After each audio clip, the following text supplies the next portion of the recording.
ಬರುವಂತ 2025 ನಿಮ್ಮ ಜೀವನದ ಅತಿ ಶ್ರೇಷ್ಠವಾದ ವರ್ಷವಾಗಿ ಹೇಗೆ ಮಾಡೋದು ಅನ್ನೋದಕ್ಕೆ ಒಂದು 12 ಫಾರ್ಮುಲಾ, ಒಂದೊಂದು ಮಂತ್ರನು ಒಂದೊಂದು ಮಂತ್ಗೆ ಲಿಂಕ್ ಮಾಡೋಣ ಅಂತ ಅನ್ನಿಸ್ತು. That is the basic idea. So let's start. First of all ಜಾನ್ವರಿಲಿ ಹುಟ್ಟಿದವ್ರು ಎಷ್ಟು ಜನ ಇದ್ದೀರಪ್ಪ ಇಲ್ಲಿ? January people are supposed to be ambitious, disciplined. Are you like that? Yeah? Good. I don't know. ಇದೆಲ್ಲ ಸನ್ ಸೈನ್ಸ್ ಹೇಳೋದು. ಆ ಗುಣಗಳು ಬಿಟ್ಬಿಡಿ. ನನಗೆ ಜಾನ್ವರಿ ಅಂದ ತಕ್ಷಣ ಅನಿಸೋದು ಫಸ್ಟ್ ಬರೋದು, ನಾನು ಪ್ಯಾರಿಸಲ್ಲಿ ಒಂದು ಫಿಲ್ಮ್ ಶೂಟ್ ಮಾಡ್ತಿದ್ದಾಗ ಅಲ್ಲಿ ಜಾನ್ವರಿ ಅನ್ನೋ ಪದ ಬರ ಕಾರಣನೇ ಜೇನಸ್ ಅನ್ನೋ ಒಂದು ಗ್ರೀಕ್ ಗಾಡ್. ಆ ಜೇನಸ್ಗೆ 2 ಮುಖಗಳಿದೆ ರೀ. ನಮ್ಮ ಬ್ರಹ್ಮನಿಗೆ 4 ಮುಖ ಇದೆಯಲ್ಲ, ಆ ಥರ ಜೇನಸ್ಗೆ 2 ಮುಖ. ಒಂದು ಮುಖ ಫ್ರಂಟ್ ನೋಡ್ತಾ ಇದೆ, ಒಂದು ಮುಖ ಬ್ಯಾಕ್ ನೋಡ್ತಾ ಇದೆ. ಅಂದ್ರೆ ಒಂದು ಮುಖ ಹಿಂದಿನ ವರ್ಷ ನೋಡ್ತಾ ಇದೆ, ಈ ಮುಖ ಬರುವಂತ ವರ್ಷವನ್ನ ನೋಡ್ತಾ ಇದೆ. ಇದರಲ್ಲಿ ಬ್ಯೂಟಿ ಏನು ಅಂದ್ರೆ, ಈ ಜೇನಸ್ನ ಒಂದು ಮುಖ ಇದೆಯಲ್ಲ ಅದು ನಗ್ನಗ್ತಾ ಇದೆ. ಏಯ್ ಬಾ ರಾಜ ಬಾ, ನಾನು ನೀನು ತಪ್ಕೊಳ್ತೀನಿ ಅನ್ನೋ ತರ ಇದೆ. ಇನ್ನೊಂದು ಮುಖ ಇದೆಯಲ್ಲ, ನನ್ನ ಮಗನೇ ಬಾ ಅಂದ್ರೆ ಒದ್ದಾಕ್ಬಿಡ್ತೀನಿ. ಸೊ ಒಂದು ಮುಖ ನಗ್ನಗ್ತಾ ಬಾ ಬಾ ಅಂತ ಇದೆ, ಇನ್ನೊಂದು ಮುಖ ಬಂದ್ರೆ ಕಾದಿದೆ ನಿನಗೆ ಅನ್ನುತ್ತೆ. That is what every new year does to you. ನಿಮ್ಮ ತಲೆಯಲ್ಲಿ ಒಂದು ಐಡಿಯಾ ಇರುತ್ತೆ, ಒಂದು ಬಿಸ್ನೆಸ್ ಮಾಡಬೇಕು ಅಂತಾನೋ, ಅಥವಾ ಮಕ್ಕಳಲ್ಲಿ ಒಂದು ಮುಖ ಹೇಳುತ್ತೆ ಇದು ನನ್ನಿಂದ ಆಗುತ್ತೆ, ನಾನು ಗಿಟ್ಟಿಸ್ಕೊಳ್ತೀನಿ, ನನ್ನ ಕೈಯಲ್ಲಿ ಆಗುತ್ತೆ ಅಂತ. ಇನ್ನೊಂದು ಮುಖ ಏನು ಹೇಳುತ್ತೆ, ಬೇಡ ಕಣೋ, ಇರೋದನ್ನೆಲ್ಲ ಕಳ್ಕೊಳ್ತೀಯ, ನಿನ್ನಿಂದ ಆಗಲ್ಲ, ನಿನಗೆ ರಿಸ್ಕ್ ಇದು ಅಂತ ಹೇಳುತ್ತೆ. ಲೈಫಲ್ಲಿ ಇದು ಎಲ್ರಿಗೂ ಆಗ್ತಿರುತ್ತೆ. ನಿಮ್ಮ ಮಕ್ಕಳಿಗೂ ಆಗುತ್ತೆ. ಫಿಸಿಕ್ಸ್ ನನಗೆ ಆಗಲ್ಲ, ಅಯ್ಯೋ ಮ್ಯಾಥ್ಸು ನಾನಷ್ಟು ಇಂಟೆಲಿಜೆಂಟ್ ಅಲ್ಲ, ನನ್ನಿಂದ ಆಗಲ್ಲ ಅಂತ ಒಂದು ಮುಖ ಹೆದರಿಸುತ್ತೆ. ನೀವು ಮಾಡಬೇಕಾಗಿರೋ ಮೊದಲನೇ ವಿಷಯ, ನಿಮ್ಮ ಮಕ್ಕಳು ಹೇಳ್ಕೊಡಿ, ಆ ನಗ್ನಗ್ತಾ ಇದೆಯಲ್ಲ ಆ ಮುಖವನ್ನ ನಂಬಿ ನಿಮ್ಮಿಂದ ಆಗುತ್ತೆ. ದಯವಿಟ್ಟು ನಿಮ್ಮ ಬಗ್ಗೆ ನೀವೇ ಅನುಮಾನ ಪಡಬೇಡಿ. Remove the self doubt. Tell your children, ನನ್ನಿಂದ ಫಿಸಿಕ್ಸ್ ಬರಲ್ಲ, ಅವನ್ ಜಾಣ, ಅವನಿಗಾಗುತ್ತೆ, ಯಾಕೆ ನಿಮಗಾಗಲ್ಲ? Please remove the self doubt. ಮೊದಲನೇ ವಿಷಯ, that is the message of January. February ಅಂದ ತಕ್ಷಣ ನೆನಪಾಗೋದು ನಮಗೆಲ್ಲ, ಫೆಬ್ರವರಿ ಅಂದ್ರೆ ಪ್ರಿಪರೇಟರಿ ಎಕ್ಸಾಮ್. ಪ್ರಿಪ್ರೇಷನ್ ಇದೆಯಲ್ರಿ, ಒಂದು ವಿಷಯಕ್ಕೆ ತಯಾರಾಗೋದು ಎಲ್ಲದಕ್ಕಿಂತ ಮುಖ್ಯ ಅದು. ಇಂಗ್ಲಿಷಲ್ಲಿ ಬ್ಯೂಟಿಫುಲ್ ಹೇಳ್ತಾರೆ ಲಕ್. ಎಲ್ಲರೂ ಹೇಳ್ತಾರಲ್ಲ ಲಕ್ಕಿ ಲಕ್ಕಿ ಲಕ್ಕಿ, ಅವನ್ ಲಕ್ಕಿ, ಇವನ್ ಲಕ್ಕಿ. ಲಕ್ ಅಂದ್ರೆ ಏನು ಅಂತ ಹೇಳ್ತಾರೆ, luck is when opportunity meets preparation ಅಂತ. ಅಂದ್ರೆ ನಿಮಗೆ ಡೈರೆಕ್ಟ್ ಮಾಡಬೇಕು ತುಂಬಾ ಆಸೆ ಇದೆ ಅಂತ ಇಟ್ಕೊಳ್ಳಿ, ಬಟ್ ನೀವು ತಯಾರಿನೇ ಮಾಡಿಲ್ಲ ಅಂದ್ರೆ, ಅವಕಾಶ ಬಂತು, ನೀವು ತಯಾರಿ ಇಲ್ಲ ಅಂದ್ರೆ ನಿಮ್ಗೆ ಲಕ್ ಇಲ್ಲ ಅಂತ ಅರ್ಥ ಅಷ್ಟೇ. ಆದ್ರೆ ನೀವು ತಯಾರಿ ಇದ್ದೀರಿ, ಅವಕಾಶನೇ ಬರಲಿಲ್ಲ ಅಂದ್ರೆ ಮತ್ತೆ ನಿಮ್ಗೆ ಲಕ್ ಇಲ್ಲ ಅಂತ ಅಷ್ಟ. ಎರಡು ಯಾವಾಗ ಸೇರುತ್ತೋ ಆವಾಗ ಲಕ್ ಅಂತ. ಹಾಗಾಗಿ ಎಷ್ಟು ತಯಾರಿಕೆ ಮಾಡ್ಕೊಳ್ತಿರೋ ಅಷ್ಟು ಒಳ್ಳೇದಾಗುತ್ತೆ.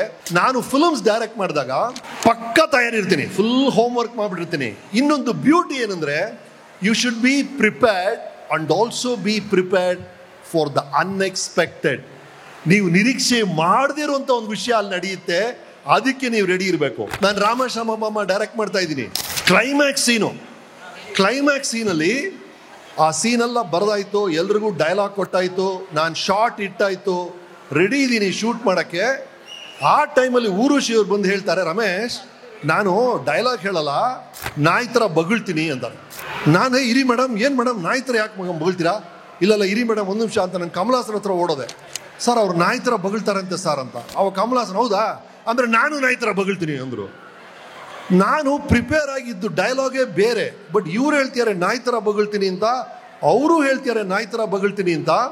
ಆಸ್ ಅ ಡೈರೆಕ್ಟರ್ ನನಗೇನು ಅನ್ನಿಸ್ತು, ಇದು ಕ್ಲಿಕ್ ಆಗುತ್ತೆ, ಸಖತ್ ಕಾಮಿಡಿ ಬರುತ್ತೆ ಅಂತ. ಓಕೆ ಅಂದೆ. ಆ ಇಡೀ ಸೀನ್ನ ಚೇಂಜ್ ಮಾಡಿದ್ವಿ. ನಿಮಗೆ ಗೊತ್ತೇ ಇದೆ ಕ್ಲೈಮ್ಯಾಕ್ಸ್ ಏನಾಯ್ತು ಅಂತ. ಎಲ್ಲರೂ ನಾಯಿ ಥರ ಬಗಳಿಯೋದು ಸೂಪರ್ ಹಿಟ್ ಆಗೋಯ್ತು ಆ ಸೀನೇನೆ. So that is the beauty of it. You are prepared for everything, but still ಒಂದು ಒಳ್ಳೆ ವಿಷಯ ಬಂದಾಗ, if it is going to help the product, how you will adjust and prepare for the unexpected, that will be February for you.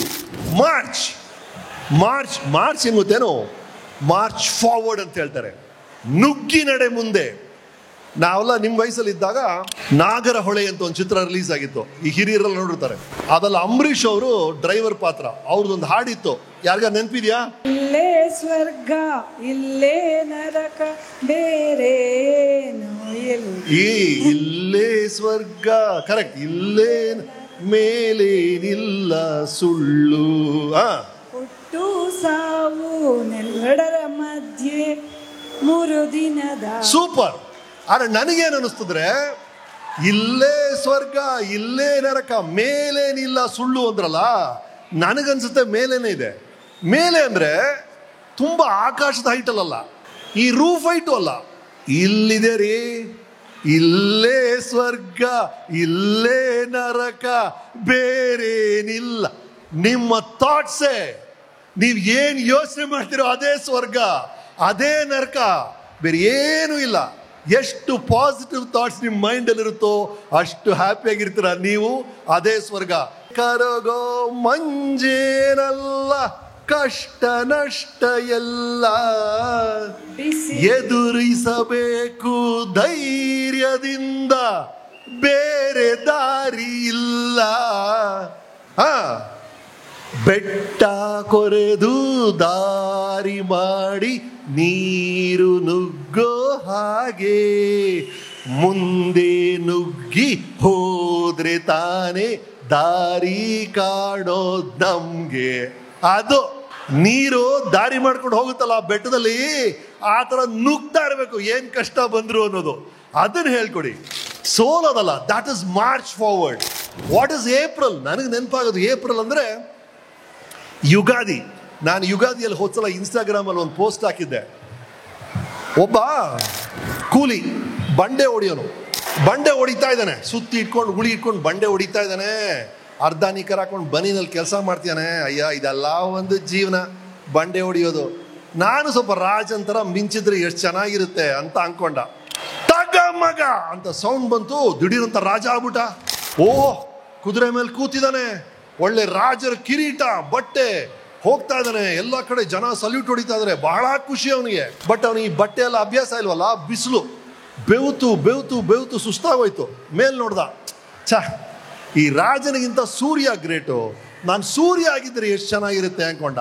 ತಗ ಮಗ sound ಬಂತು, ಸೂರ್ಯ ಆಗ್ಬಿಟ್ಟ. ಸೂರ್ಯ ಆಗ್ಬಿಟ್ಟಿದಾನೆ, ಇಡೀ ಪ್ರಪಂಚನೇ ಅವನ ಮೇಲೆ ಡಿಪೆಂಡ್ ಆಗಿದೆ. ಸೂರ್ಯನೇ ಗ್ರೇಟೆಸ್ಟ್ ಅನ್ಕೊಂಡ. ಒಂದ್ ಮೋಡ ಬಂದು ಸೂರ್ಯನ ಮುಚ್ಚಿಬಿಡ್ತು. ಅಯ್ಯಯ್ಯೋ, ಸೂರ್ಯನ ಜೀವನ ಚೆನ್ನಾಗಿಲ್ಲ, ನಾನು ಮೋಡ ಆಗ್ಬೇಕಾಗಿತ್ತು ಅನ್ಕೊಂಡ. ಟಪ್ ಅಂತ ಮೋಡ ಆದ. ಮೋಡ ಆದ್ನ, ಗಾಳಿ ಬಂತು, ಮೋಡನ ಹಂಗೇ ತಳ್ಕೊಂಡೋಯ್ತು. ಚಾ ಚಾ ಚಾ ಚಾ, ಈ ಲೈಫ್ ಸರಿ ಇಲ್ಲ, ನಾನು ಗಾಳಿ ಆಗ್ಬೇಕಾಯ್ತು ಅನ್ಕೊಂಡ. ಗಾಳಿ ಆದ. ಗಾಳಿ ಆಗಿದ ತಕ್ಷಣ ಈ ಹೆಣ್ಮಕ್ಳು ಕೂದಲಲ್ಲ ಹಂಗೆ ಹಾಡ್ತಾ ಇದೆ, ಸ್ಯಾರಿ ಎಲ್ಲ ಹಾಡ್ತಾ ಇದೆ, ಅಲ್ಲಿ ಎಲೆ ಬಟ್ಟೆ ಎಲ್ಲ ಹಾಡ್ತಾ ಇದೆ. ಆಹಾ, ಗಾಳಿನೇ ಗ್ರೇಟ್ ಅನ್ಕೊಂಡ. ಆದ್ರೆ ಒಂದೇ ಒಂದು ಮಾತ್ರ ಅಲುಗಾಡ್ಲಿಲ್ಲ. ಯಾವುದು? ಬಂಡೆ. ಓ, ನಾನು ಬಂಡೆ ಆಗ್ಬೇಕಾಯ್ತು ಅನ್ಕೊಂಡ. ಬಂಡೆ ಆದ. ಅದರ ಮೇಲೆ ಒಂದು ಉಳಿ ಬಂತು, ಸುತ್ತಿ ಬಂತು.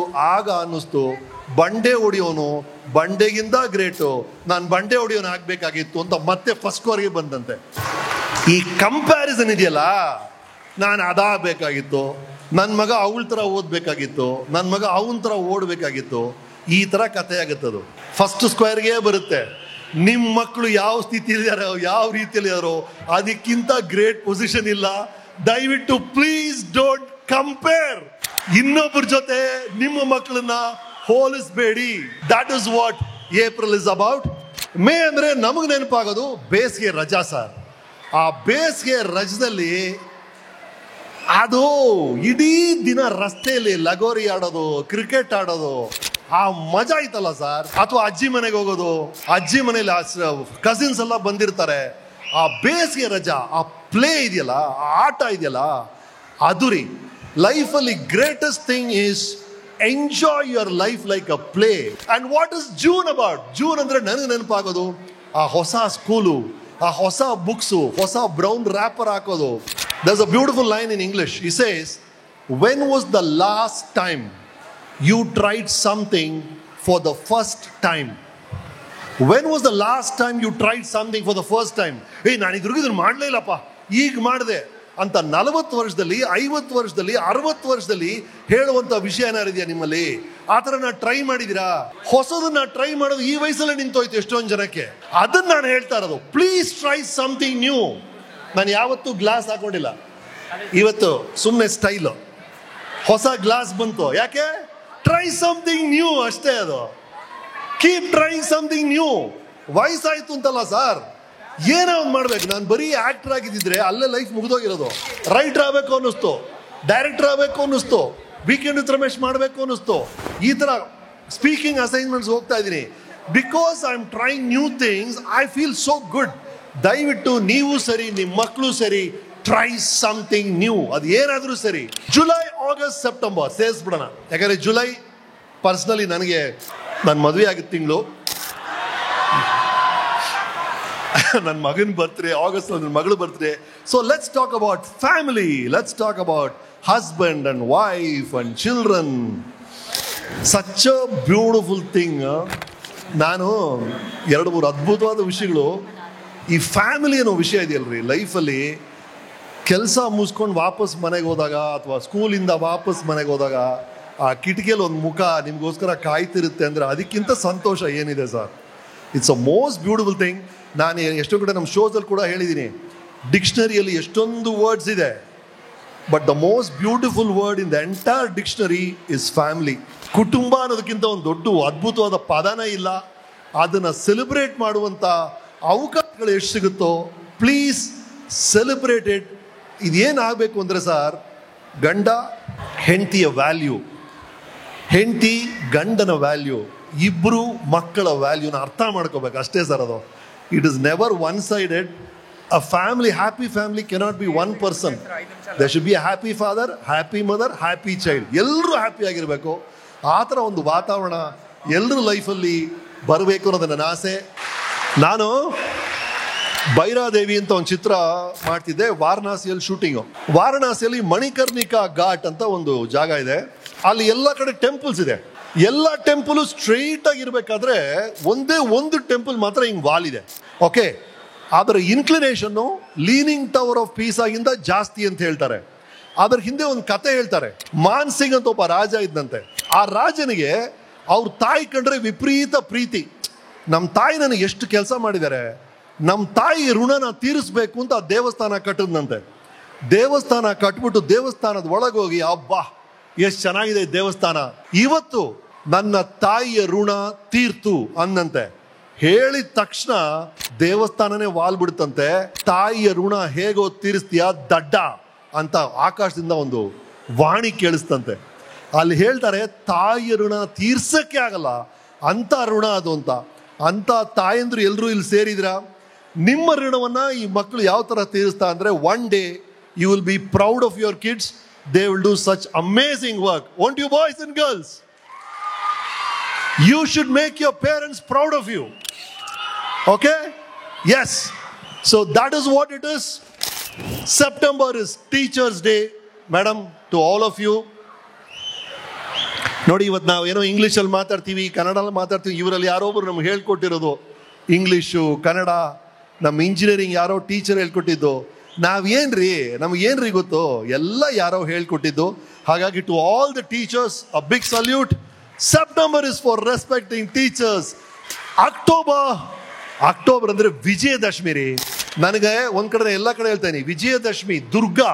ಎಷ್ಟೋ ಜನ ಹೇಳ್ತಾನೆ, ಸರ್ ಅವಕಾಶ ನನ್ನ ಕೈತು ಸರ್, ಜಾರ್ ಹೋಯ್ತು ಸರ್, ಅಯ್ಯೋ ಆ ಹುಡುಗಿ ಸಿಕ್ಕಿದ್ದು ಸರ್, ಜಾರ್ ಹೋಯ್ತು ಸರ್ ಅಂತಾರಲ್ಲ. ಹೆಂಗ್ ಜಾರ್ ಹೋಗುತ್ತೆ? ಯಾಕೆ ಅವಕಾಶ ಜಾರ್ ಹೋಗುತ್ತೆ ಅಂದ್ರೆ, ಡಾಸ್ಟೋವ್ಸ್ಕಿ ಬಹಳ ಚೆನ್ನಾಗಿ ಹೇಳ್ತಾನೆ, ಈ ಫಿಂಗರ್ ಮಧ್ಯೆ ಗ್ಯಾಪ್ ಇದೆಯಲ್ಲ ಅದರಿಂದ ಜಾರುತ್ತೆ. ಫಿಂಗರ್ ಅಲ್ಲಿ ಯಾಕೆ ಗ್ಯಾಪ್ ಬರುತ್ತೆ ಗೊತ್ತಾ? ಧೈರ್ಯ ಇಲ್ಲ ಅಂತ ಅರ್ಥ. ಧೈರ್ಯ ಹೊಂದಿದ್ರೆ ಯಾವ ಅವಕಾಶನೂ ಜಾರ ಹೋಗಲ್ಲ.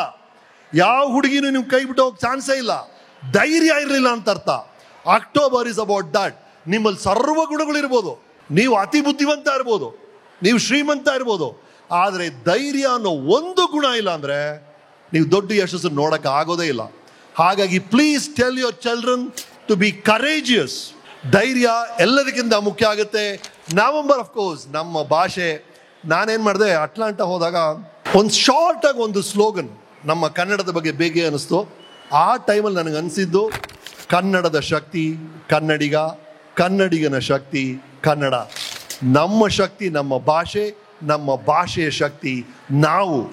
ಎಷ್ಟು ನಾವು ನಮ್ಮ ಭಾಷೆಯನ್ನ ಶ್ರೀಮಂತಗೊಳಿಸಕ್ಕಾಗುತ್ತೋ, ಎಷ್ಟು ನಿಮ್ಮ ವೊಕ್ಯಾಬುಲರಿ ಜಾಸ್ತಿ ಆಗುತ್ತೋ ಅಷ್ಟು ನೀವು ಪವರ್ಫುಲ್ ಆಗ್ತೀರಿ.